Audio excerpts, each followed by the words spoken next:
Shalom, selamat pagi, apa kabar? Jumpa kembali bersama dengan saya dalam Word from Heaven. Di Alkitab ada seorang tokoh yang luar biasa yang bernama Kaleb. Dia adalah kawan dari Yosua ketika mereka sama-sama diperintahkan oleh Musa mengintai tanah Kanaan. Dan ketika kembali melapor setelah 40 hari mereka mengintai tanah Kanaan, mereka melaporkan hal-hal yang luar biasa tentang tanah Kanaan. Tetapi kawan-kawan mereka yang 10 orang mengatakan bahwa bangsa Israel tidak mungkin masuk ke tanah Kanaan. Sebab di tanah Kanaan ada tinggal raksasa-raksasa yang memakan manusia.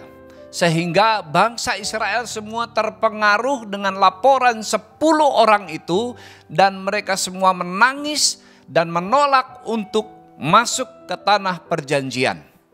Akibatnya Tuhan menghukum bangsa itu selama 40 tahun beredar-edar di padang gurun. Sampai semua angkatan orang yang menolak itu dihukum dan mati di padang gurun. Angkatan setelah mereka lah, anak-anak mereka lah yang akhirnya bisa masuk ke tanah perjanjian. Tetapi Kaleb tetap masuk bersama-sama dengan Yosua, memimpin bangsa itu masuk tanah perjanjian. Saudara yang dikasihi Tuhan, perjalanan Kaleb bukanlah perjalanan yang mudah. Tetapi dia tetap setia berpegang kepada Tuhan. Gambaran daripada perjalanan Kaleb merupakan gambaran dari perjalanan hidup orang percaya di tengah-tengah dunia ini. Setiap kita harus tetap setia sekalipun hari-hari ini saudara menghadapi padang gurun. Tapi tetap setialah seperti Kaleb, setia kepada Tuhan. Sekalipun dia tidak menyatakan hal yang negatif tentang tanah perjanjian, justru dia percaya bahwa Tuhan akan memberikan tanah itu bagi bangsanya, tetapi dia tetap harus menjalani perjalanan 40 tahun di padang gurun. Tapi karena kesetiaannya, Tuhan memberikan warisan kepada Kaleb. Bapak Ibu Saudara yang ada di rumah, firman Tuhan pagi ini diambil dari Yosua pasal 14 ayat yang ke-10 dan 11. Ayat ini berkata demikian. Jadi sekarang sesungguhnya Tuhan telah memelihara hidupku seperti yang dijanjikannya. Kini sudah 45 tahun lamanya sejak diucapkan Tuhan firman itu kepada Musa. Dan selama itu orang Israel mengembara di padang gurun.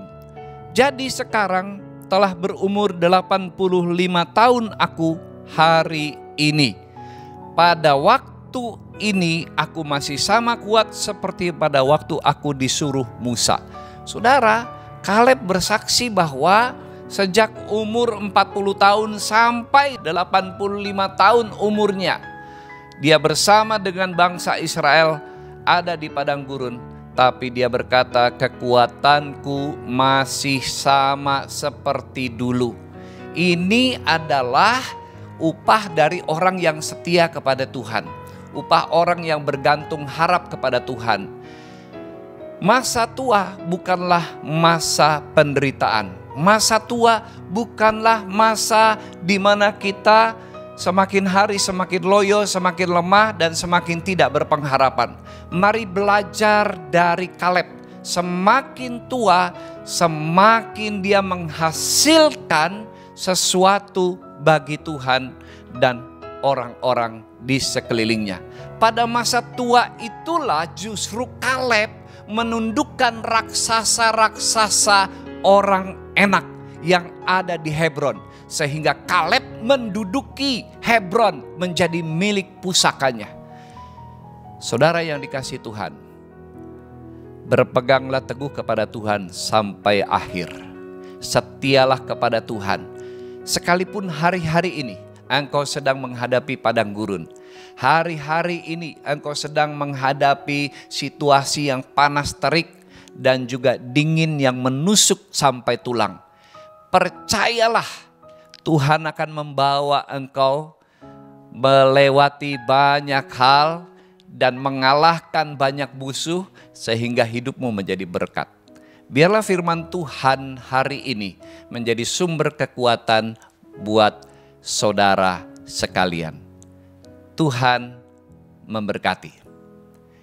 Jika Bapak Ibu Saudara membutuhkan dukungan doa dan konseling terhadap pergumulan yang sedang dihadapi, silakan mengirimkan WhatsApp ke nomor yang tertera di bawah ini. Tim doa dan konseling dari GKRI Diaspora City Center akan dengan senang hati melayani Bapak Ibu Saudara. Mari kita berdoa. Terima kasih untuk firman-Mu Tuhan, kami yakin dan percaya seperti Kaleb yang setia kepada Tuhan, maka ketika kami mentaati firman-Mu dan memegang janji-Mu, kami akan melihat anugerah Tuhan di dalam kehidupan kami.